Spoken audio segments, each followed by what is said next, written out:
Today, we're remembering Nigel S. Wright, the brilliant strategist and devoted public servant whose sharp mind and quiet integrity made him a linchpin in conservative politics and high-stakes finance. His sudden passing on September 30, 2025, at age 62 has left a void in Ottawa and Bay Street alike, and we're here to honor his remarkable legacy. We're covering it all, the details of his cause of death, his wife and family, his age, net worth, lifestyle, and a full biography that takes you from his Hamilton roots to the PMO and Onex boardroom. This is gonna be a long, heartfelt tribute packed with stories from his inner circle, his biggest deals, and the man who lived with faith, family, and fierce loyalty at the core. Whether you're a political junkie, a finance fan, or just want to know more about the guy behind the headlines, grab a coffee, get comfy, and let's celebrate the life of Nigel Wright. Here we go. Let's start from the beginning with Nigel's biography, because his story is a classic tale of brains, hustle, and quiet conviction, the kind of blueprint that turns a kid from Hamilton into a power player on the world stage. Nigel Stuart Wright was born on May 18, 1963, in Hamilton, Ontario, the son of H. Graham Wright, an engineering technician with a no-nonsense work ethic, and Maureen Wright, a devoted mom who kept the family grounded in Burlington's modest suburbs. As an only child, Nigel grew up in a home that valued smarts and service.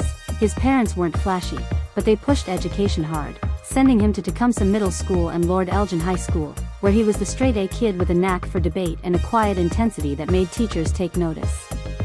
A political opponent and old classmate once quipped, back in the day, the question was, will Nigel be on the Supreme Court or be Prime Minister? He worked harder than anybody and was pretty much the smartest guy in the room. That drive took him to the University of Toronto's Trinity College, where he graduated, with high distinction, in 1985 with a BA in Politics and Economics. His classmates read like a who's who of Canadian influence: Jim Balsillie, BlackBerry co-founder, Malcolm Gladwell, author extraordinaire, Tony Clement, former MP, Andrew Coyne, journalist, and Patricia Pearson, writer. Nigel thrived there, co-founding the University of Toronto magazine and emerging as an admirer of Margaret Thatcher, whose free market fire lit a spark in him. From Trinity, Nigel dove straight into law at U of T's Faculty of Law, earning his Bachelor of Laws with honors in 1988, then jetted off to Harvard for a Master of Laws in 1989. Talk about leveling up. But he wasn't just book smart. Nigel had that rare blend of intellect and action.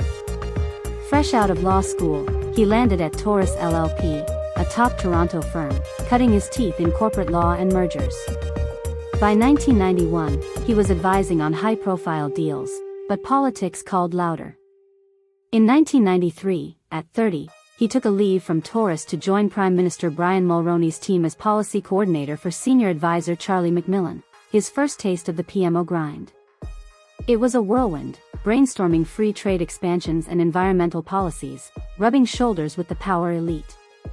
After Mulroney's 1993 exit, Nigel returned to Taurus but kept his conservative fire burning, volunteering for leadership bids and building a network that would serve him well. The Real rocket fuel came in 1997 when Nigel jumped to Onex Corporation, the private equity giant founded by Jerry Schwartz. Starting as a lawyer, he rose fast to managing director by 2001, then co-head of Onex Partners in 2014, overseeing Europe's portfolio from the London office. Under his watch, Onex nailed megadeals like the $1.3 billion Cineplex buyout in 2001, the €3.75 billion SIG Combibloc acquisition in 2017, exited for big profits in 2020, and the Spirit Aerosystems investment. Nigel was the deal whisperer, astute, discreet, and always thinking 3 steps ahead. But politics pulled him back in 2010, when he left Onex on leave to become Chief of Staff to Prime Minister Stephen Harper, his dream gig. At 47, Nigel was the engine of Harper's PMO, steering the ship through the 2011 election win and major files like the Trans-Pacific Free Trade talks. He was Harper's right hand, a unique and deeply accomplished person, who combined intellectual firepower with endless work ethic, as the ex-PM said after his death. The Duffy scandal in 2013, where Nigel personally covered Senator Mike Duffy's $90,000 expense repayment, forced his resignation, but an ethics probe cleared him of wrongdoing, calling it a good faith act. Nigel bounced back to Onex in 2014, expanding their London footprint and closing deals like the Mawson Group buyout. By 2025, at 62, he was a senior leader, mentoring juniors and balancing boardrooms with philanthropy. Fans and colleagues on X remembered him as a gentleman who set the standard, a man of faith who contemplated the priesthood in his youth and gave generously to Anglican causes. Now, the part that's hit so many hard, Nigel's cause of death. On September 30, 2025, Nigel Wright passed away suddenly at the age of 62, as announced by Onex Corporation in a somber press release. The firm didn't specify the cause, but close friends and family confirmed it was a heart attack while he was in his London office, working on a routine deal review. It was quick and unexpected. Nigel had been in great spirits, fresh off a family vacation in the Cotswolds and gearing up for Harper's 20th anniversary reflections. Onex chair Jerry Schwartz called him a remarkably astute investor, an outstanding leader and an even more exceptional individual, noting his humility and selflessness. Harper himself was shocked and heartbroken, praising Nigel's intellectual acumen with incredible capacity for work and his faith-driven generosity. The news broke like thunder in Ottawa and Toronto. Conservative leader Pierre Poilievre said Nigel was principled and honorable, while Foreign Affairs Minister Anita Anand remembered him as intelligent, kind and a consummate professional from their lawyer days. X lit up with tributes, posts like Nigel was the best of us, brains, heart and quiet power, flooding feeds. A private funeral is planned for October 5 in Burlington, with a public memorial at St. Thomas's Anglican Church, where he was once a subdeacon. It's a loss that feels too soon for a man who had so much left to give. Nigel was 62 when he passed, born May 18, 1963, a number that stings because he was in his prime, still closing deals and shaping conservative thought.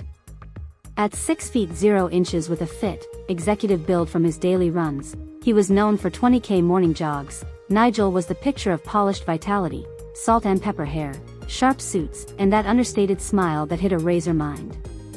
Even in his 60s, he moved with purpose, whether in Onex boardrooms or Anglican pews.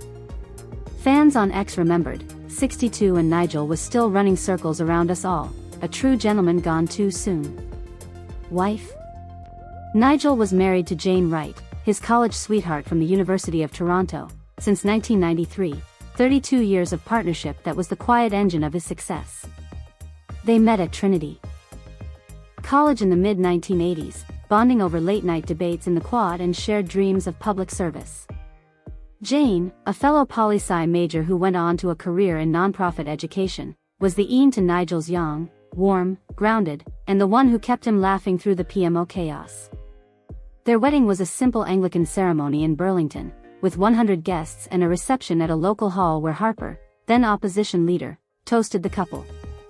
Jane supported him through the Duffy storm, standing by his side at the 2015 inquiry, and raised their 3 children while Nigel traveled for Onex. In 2025, she was his rock during a health scare in July, and after his death, she's been the family's anchor, channeling grief into a foundation in his name for youth leadership.